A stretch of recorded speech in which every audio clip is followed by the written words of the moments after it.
Strategy and tactics. Marius, with a load upon his breast, was on the point of descending from the species of observatory which he had improvised, when a sound attracted his attention and caused him to remain at his post. The door of the attic had just burst open abruptly. The eldest girl made her appearance on the threshold. On her feet, she had large, coarse, men's shoes, bespattered with mud, which had splashed even to her red ankles, and she was wrapped in an old mantle which hung in tatters. Marius had not seen it on her an hour previously, but she had probably deposited it at his door, in order that she might inspire the more pity, and had picked it up again on emerging. She entered, pushed the door to behind her, paused to take breath, for she was completely breathless, then exclaimed with an expression of triumph and joy, "He is coming!" The father turned his eyes towards her, the woman turned her head, the little sister did not stir. "Who?" demanded her father. "The gentleman." "The philanthropist?" "Yes." "From the Church of Saint Jacques?" "Yes." "That old fellow?" "Yes." "And he is coming?" "He is following me." "You are sure?" "I am sure." "There, truly, he is coming?" "He is coming in a fiacre." "In a fiacre?" "He is Rothschild." The father rose. "How are you sure? If he is coming in a fiacre, how is it that you arrive before him? You gave him our address at least? Did you tell him that it was the last door at the end of the corridor, on the right? If he only does not make a mistake. So you found him at the church? Did he read my letter? What did he say to you?" "Tot, tot, tot," said the girl, "how you do gallop on, my good man. See here. I entered the church, he was in his usual place, I made him a reverence, and I handed him the letter. He read it and said to me, 'Where do you live, my child?' I said, 'Monsieur, I will show you.' He said to me, 'No, give me your address, my daughter has some purchases to make, I will take a carriage and reach your house at the same time that you do.' I gave him the address. When I mentioned the house, he seemed surprised and hesitated for an instant, then he said, 'Never mind, I will come.' When the mass was finished, I watched him leave the church with his daughter, and I saw them enter a carriage. I certainly did tell him the last door in the corridor, on the right. And what makes you think that he will come? I have just seen the fiacre turn into the Rue Petit Banquier. That is what made me run so." "How do you know that it was the same fiacre?" "Because I took notice of the number, so there." "What was the number?" 440. "Good, you are a clever girl." The girl stared boldly at her father, and showing the shoes which she had on her feet. "A clever girl, possibly. But I tell you I won't put these shoes on again, and that I won't, for the sake of my health, in the first place, and for the sake of cleanliness, in the next. I don't know anything more irritating than shoes that squelch, and go ghi, ghi, ghi, the whole time. I prefer to go barefoot."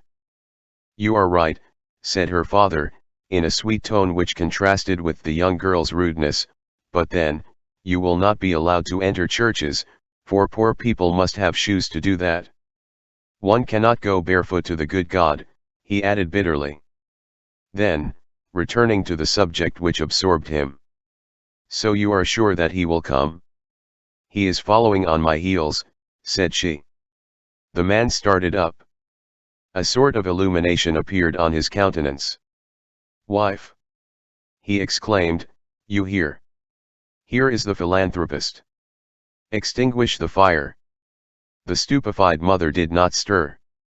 The father, with the agility of an acrobat, seized a broken-nosed jug which stood on the chimney, and flung the water on the brands. Then, addressing his eldest daughter, "Here you! Pull the straw off that chair."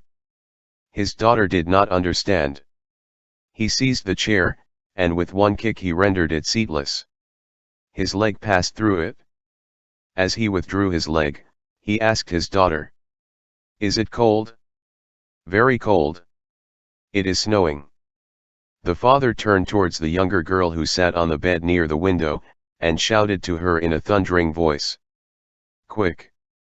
Get off that bed, you lazy thing. Will you never do anything? Break a pane of glass. The little girl jumped off the bed with a shiver. Break a pane, he repeated. The child stood still in bewilderment. Do you hear me? Repeated her father, I tell you to break a pane.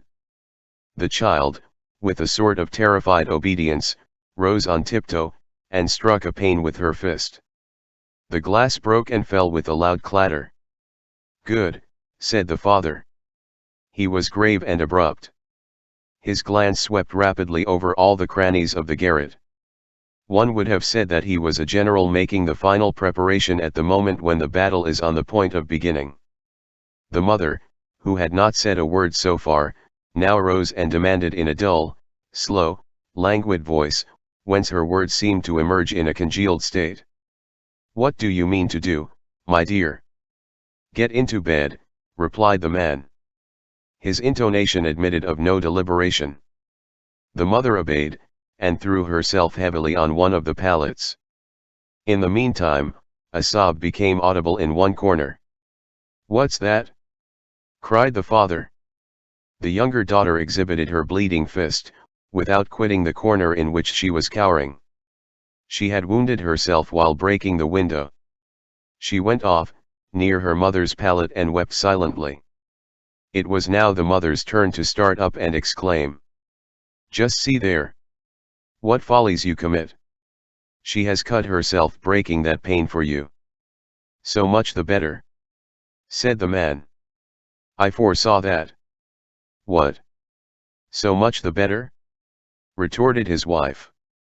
Peace, replied the father, I suppress the liberty of the press. Then tearing the woman's chemise which he was wearing, he made a strip of cloth with which he hastily swathed the little girl's bleeding wrist. That done, his eye fell with a satisfied expression on his torn chemise. And the chemise too, said he, this has a good appearance. An icy breeze whistled through the window and entered the room. The outer mist penetrated thither and diffused itself like a whitish sheet of wadding vaguely spread by invisible fingers. Through the broken pane the snow could be seen falling. The snow promised by the Candlema sun of the preceding day had actually come. The father cast a glance about him as though to make sure that he had forgotten nothing. He seized an old shovel and spread ashes over the wet brands in such a manner as to entirely conceal them. Then drawing himself up and leaning against the chimney piece. Now, said he, we can receive the philanthropist. Chapter 8, The Ray of Light in the Hovel. The big girl approached and laid her hand in her father's. Feel how cold I am, said she. Bah! Replied the father, I am much colder than that. The mother exclaimed impetuously. You always have something better than anyone else, so you do. Even bad things.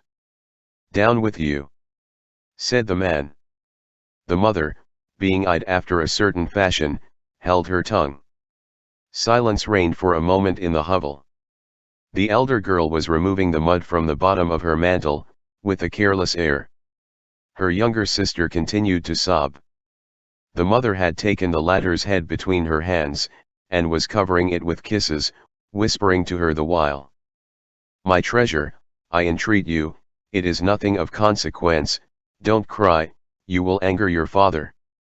No, exclaimed the father, quite the contrary. Sob. Sob. That's right. Then turning to the elder. There now. He is not coming.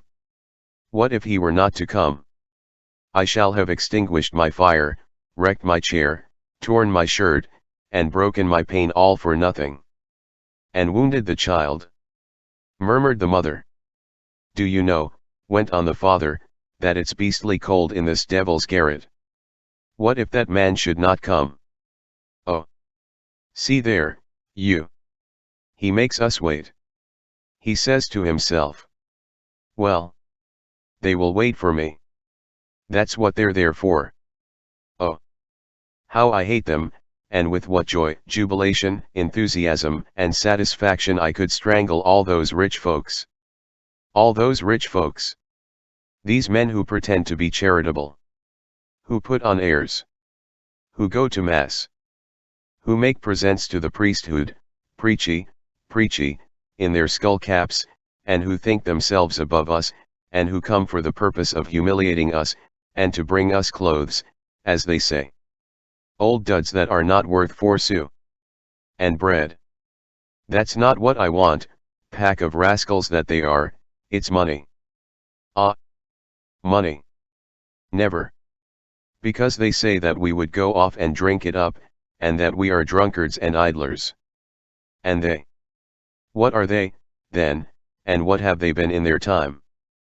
Thieves? They never could have become rich otherwise. Oh. Society ought to be grasped by the 4 corners of the cloth and tossed into the air, all of it. It would all be smashed, very likely, but at least, no one would have anything, and there would be that much gained. But what is that blockhead of a benevolent gentleman doing? Will he come? Perhaps the animal has forgotten the address. I'll bet that old beast. At that moment there came a light tap at the door. The man rushed to it and opened it, exclaiming, amid profound bows and smiles of adoration. Enter, sir. Deign to enter, most respected benefactor, and your charming young lady, also. A man of ripe age and a young girl made their appearance on the threshold of the attic. Marius had not quitted his post. His feelings for the moment surpassed the powers of the human tongue. It was she. Whoever has loved knows all the radiant meanings contained in those 3 letters of that word. She. It was certainly she.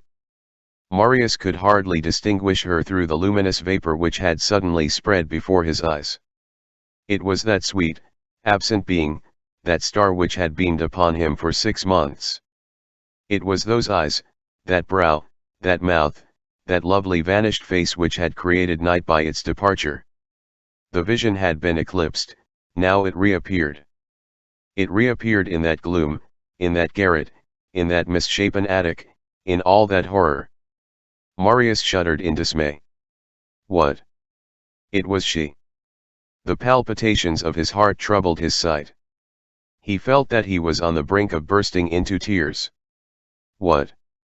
He beheld her again at last, after having sought her so long. It seemed to him that he had lost his soul, and that he had just found it again. She was the same as ever, only a little pale. Her delicate face was framed in a bonnet of violet velvet, her figure was concealed beneath a pelisse of black satin. Beneath her long dress, a glimpse could be caught of her tiny foot shod in a silken boot. She was still accompanied by M. Leblanc. She had taken a few steps into the room, and had deposited a tolerably bulky parcel on the table. The eldest Jondrette girl had retired behind the door, and was staring with somber eyes at that velvet bonnet, that silk mantle, and that charming, happy face.